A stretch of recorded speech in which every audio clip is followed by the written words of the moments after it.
welcome to the first Weekend Raw review. We'll do SmackDown tomorrow night. But let's get into this because we have a lot to talk about. First, right at the beginning of the show, we had Seth Rollins. He came out and he took a talk. You know, he was talking about beating Brock, and then AJ and the OC came out. And next thing you know, our main event tonight is Seth Rollins against AJ Styles. What do you think about that main event? It was pretty trash. You didn't watch it. It was actually really short. But anyways, then the OC came out. Okay, then the NXT Tag Team Champions were talking about the matches tonight. I don't know their names. And then he got interrupted by Sami Zayn, and Sami started making fun of who? Samoa Joe. Actually, first of all, Seth Rollins. And then Samoa Joe, he was like saying, oh, Samoa Joe just loves Roman Reigns and stuff. And then Samoa Joe was behind Sami, and Samoa Joe said, if you don't like me, then let's settle in the ring. First match, Samoa Joe against Sami Zayn. It was a boring match. Literally. Squash match. Literally, probably like a minute, 35 seconds in, Samoa Joe hits the Coquino clutch and Sami taps out. End of match. Boring. The Miz against Dolphy Ziggler. At first, Dolph came out and acted like, oh, I'm so hurt, I can't fight. And then the Miz turned around and like, yeah. And then Dolph attacked the Miz. It started the match. And, how did it end again? Figure 4 lock. Oh yeah, Dolph tapped out to the figure 4 lock. Anyways, then we had a Becky Lynch interview. She talked about how, like, you know, she beat Natalia, all this, blah, blah, blah, bloobity, blah. No one cares. Right? Am I white or right? Then we had Elias. He was like, if anybody's gonna interrupt me, do it now in 3, 2, 1. And then he's like, wow, surprising. Well, first, if anybody said, he's like, so I think I get it. Everyone's just gonna attack Kitty and cat. And then he said the 3, 2. And then he said, okay, let's see again. 3, 2, 1. Nobody came out and he was like, finally, this might be the great Elias show. And he starts playing and then Ricochet comes out. And then Elias got mad and then they had a match. No, Ricochet said. What? Remember when Ricochet was like, Elias, we don't do this because it's fun. It's because you suck. Yeah, and then they fought Elias and Ricochet. It was a pretty good matchup. They went back and forth. But, of course, Ricochet won because Elias tried to go for his guitar, but Ricochet super kicked him. Then Ricochet jumped on top rope, and he was about to dive on Elias. But then Elias tried to get his guitar again.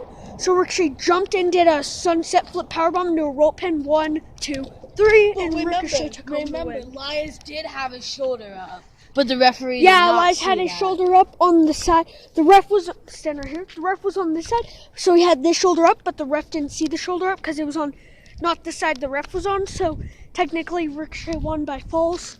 Also, King of the Ring is next Monday. Ricochet is going to be in it, and so is Elias. So that just reminded me of that.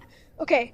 Rey Mysterio versus Andrade, 2 out of 3 falls matchup. This match was disappointing. Yeah, like, I like how they're pushing Andrade. I know he's new, so they're gonna do it, and a lot of people like him.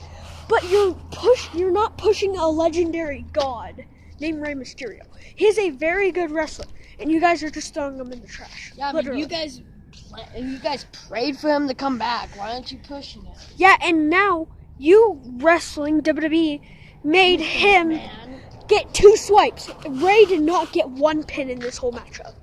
Well, he got pins, but they were all kick out. The first fall was Andrade got it because he took, right at the beginning, he did a roll-up pin, and he had his feet on the rope, and then Selena Vega held his feet down to the roll pin. 1, 2, 3.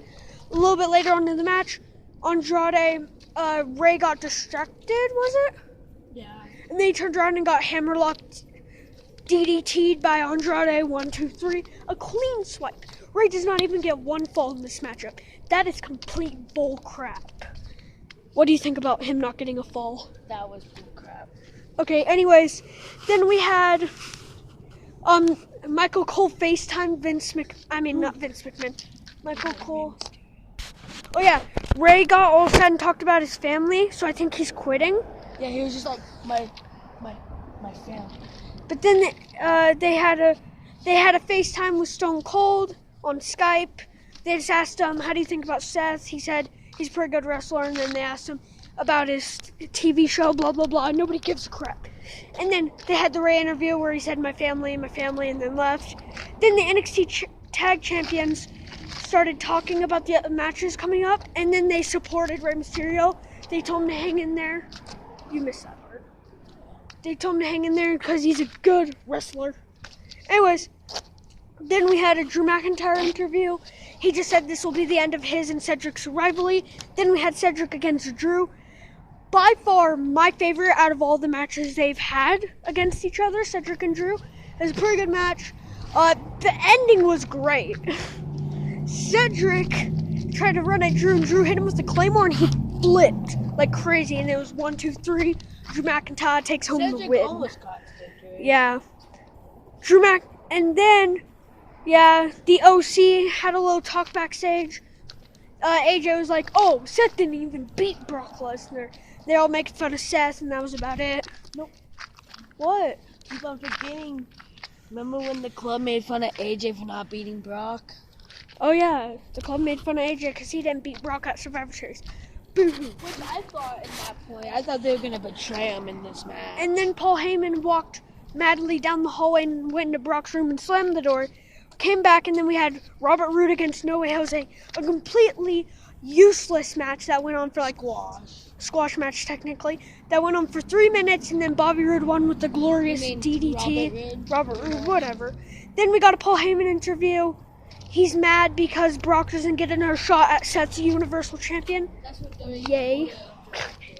That's what the board of directors said. So then he turned speechless and just ran away into the locker room. Then we had the Revival against the Lucha House Party in a tag team match. It was probably not even 2 minutes into the match. Then R-Truth ran in with a bunch of people, 24/7 title. Then our first ever co-24/7 titles. The Revival did their tag fisher on R-Truth. They were the co-24/7 titles because they both pinned them. 1, 2, 3.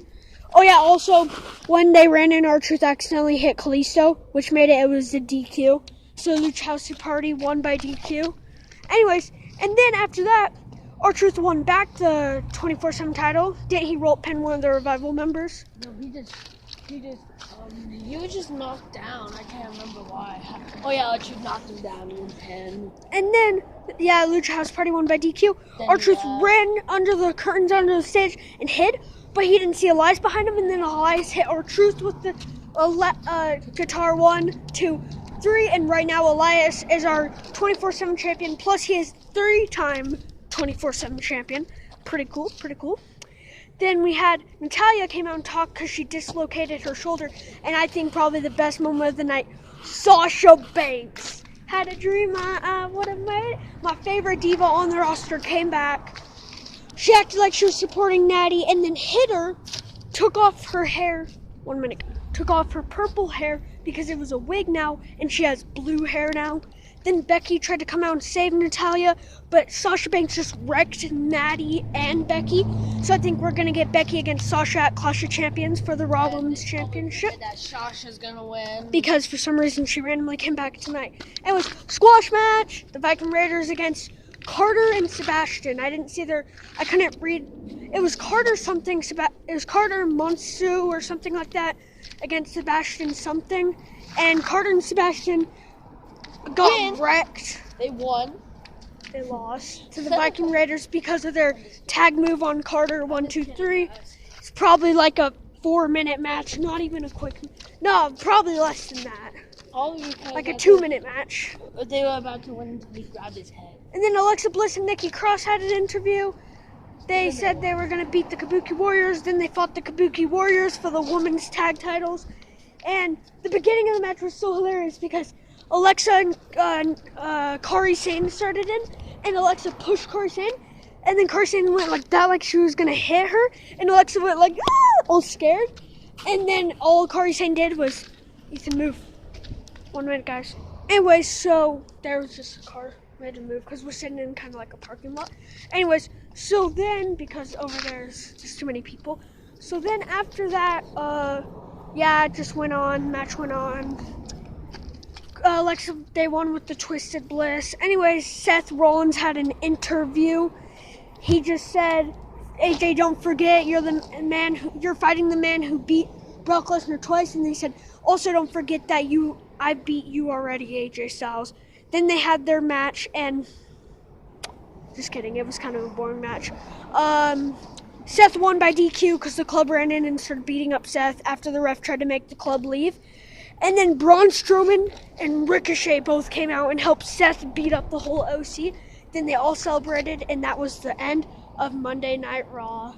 I gave it a 5-star. I give it a 6 out of 10 rating. Let us know in the comments what you give it. Then tomorrow night we'll be doing SmackDown. Next Monday on the King of the Ring we'll be doing Raw again. We're just going to keep doing this. So this is going to be called Raw Review number 1. Then we'll have number 2 next week on Monday. And what do you got to say? Bye-bye.